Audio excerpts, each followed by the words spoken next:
Greetings. In this video, we're going to take a look at how you can use live captioning from Google Slides in order to provide live captioning if you're in a Zoom room and want to make use of this tool for accessibility purposes or just to help others out. So in order to do this, the first thing you will need is to create a Google slide.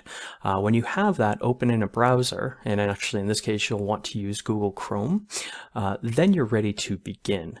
And so once you're in the Zoom room, you would go to share screen, and then you would select the screen that you want to share.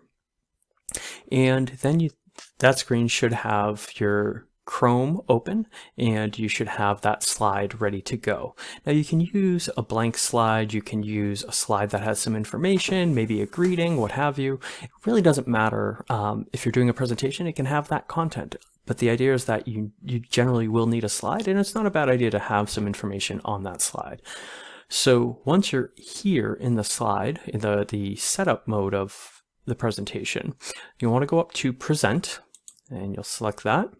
And it'll bring you to full screen, and you should be able to see right down here you have some options.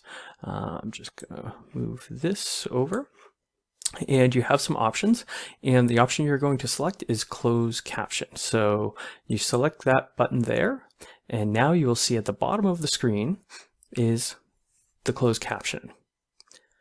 Now you'll notice that it's not that great. Notice right now the words just keep going on and on and on and on, right? So it isn't the most perfect solution, but it is a solution that works in terms of helping you communicate to people that may need to see the words. And as you may be noticing, it does do some changing or cleaning up as you go along, but unfortunately it doesn't necessarily have punctuation.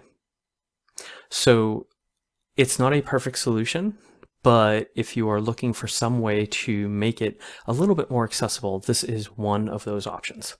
So I hope this is helpful. If you have other solutions on how to address this, I would love to hear it.